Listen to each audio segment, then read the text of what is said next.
replacing the injured Ian Pearce. Otherwise, West Ham were unchanged, with Harry Redknapp opting to play 3 up front.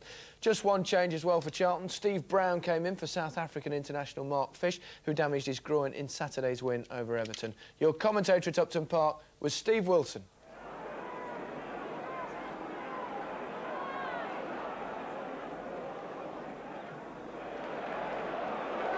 Winterburn finding Kanoute.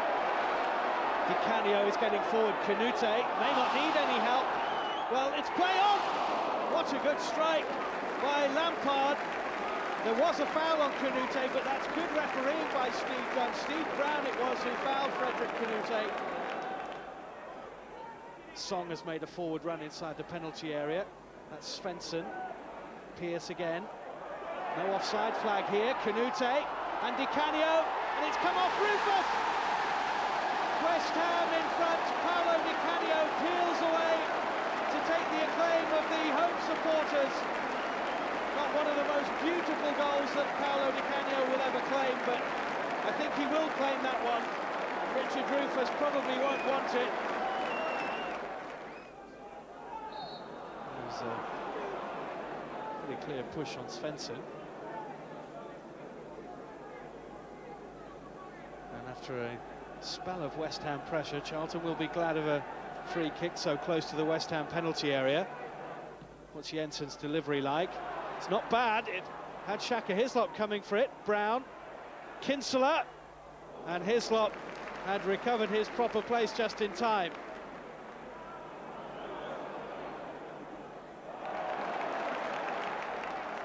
Well played, Sinclair. Kanoute and Canio, and here is Sinclair again. Bit of sparkle about this attack. Kanoute! Great chance for Kanoute! He is in a fine scoring run, Frederick Kanoute, and has profited there from a really scintillating West Ham move, which started with Trevor Sinclair right on the edge of his own penalty area and finished with a mistake by Mark Kinsella on the edge of his own box. Graham Stuart, Kinsella, good football. Jensen, Robinson's in space. Jensen goes for goal, and Hislop was just tall enough as he fell to his right-hand side.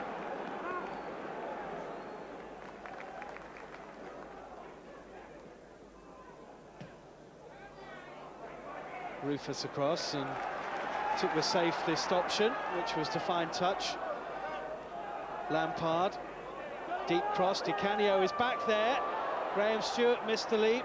Paolo Di Canio.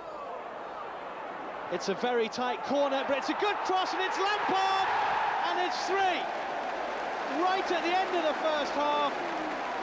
And from the moment Graham Stuart took up a poor position on the back post, allowing Paolo Di Canio to get on the end of the cross, Charlton were in deep trouble, and Paolo Di Canio and Frank Lampard ensured that they paid a heavy price. A personal landmark today for Nigel Winterburn, his 800th club match, and of players currently playing in the Premiership, only his former teammate David Seaman at Arsenal has played more. And now with their supporters right behind Shaka Hislop's goal, Charlton perhaps see a way back into this game. It's Jensen, and Hislop just kept it out. Jensen very nearly caught Shaka Hislop unawares. Jensen just thinking about a shot and then hitting one well. What a good try by Klaus Jensen. Well, they'll be much happier down there with what they've seen at the start of the second half. Di Canio to Lampard.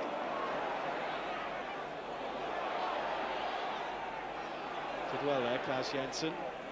Rufus's ball wasn't the best, but Carrick couldn't control it, and then Robinson found himself falling backwards, so Di Canio finds Carrick, and here's Nigel Winterburn. Steve Brown didn't clear it very well. Powell helping him out. Sinclair, good try by Sinclair!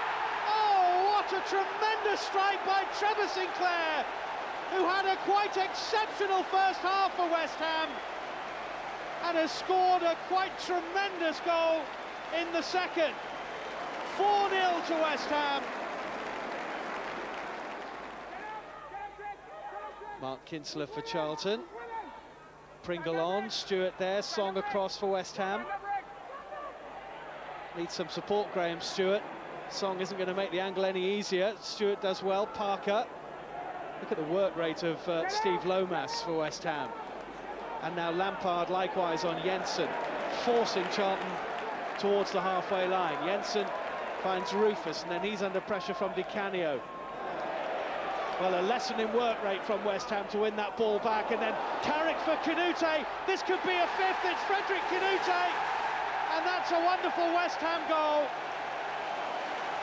Frederick Kanoute makes it 5. Charlton could just not find a way forward. They were being pushed backwards and backwards and backwards. And in the end, West Ham won possession and released Kanoute for a very simple fifth. Harry, happy Christmas. Yeah, it was a terrific performance. Some great goals. I mean, when you look back at them goals, there's some real contenders for goals of the season. There was we played some great stuff today, and I was delighted with them. I tried to score, because at the beginning of the season, some people were saying to me that I didn't score many goals. So I tried to do my best to score sometimes, and at the moment I can score, so I'm happy. I think someone forgot to tell my players it was a local derby. Stuart, Pearce and Steve Lomas knew it was a local derby. And, if I could have done anything, I'd have took them two and put them in my side. And we may have had a different story. Nigel, I don't know if you were aware before the game, this is your 800th club game, which is quite a landmark. No, I didn't realise. I mean, obviously, I'm proud of playing 800 games, but the main thing for me today and the team was that we got back on a winning run as quickly as possible, and we've done that in good style today.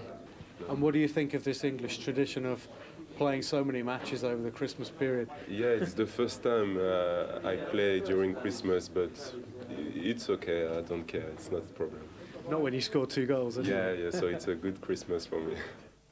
Good Christmas for him, but not your old club, Mark, because, I mean, they're a bit of a slump now, 4 defeats in the last 6. Yeah. Dragged towards that relegation zone. Yeah. Last time, I mean, I was with the club when they were in the Premiership last time, and they did the double over West Ham, and obviously still went down. It was this period last year over Christmas where, went something like 10 games all without a win, and it's crucial. I mean, they had a good result on Saturday, won 1-0 at home to Everton, but they needed to go to West Ham and get something, and I think they're still on target. I think, looking at their point system, they're 25 at the moment, halfway stage, 50 at the end of the season should see them safe, but you don't want to get too dragged into that bit at the bottom because they've been there before. They've got the biggest squad now they've ever had, and they're doing well at the front, they're scoring goals, which was a problem last time around. Johansson's doing quite well, but at the back they're licking goals. I think 35 today, up to today, which isn't good, and I can see Alan Kirbysley there after the game.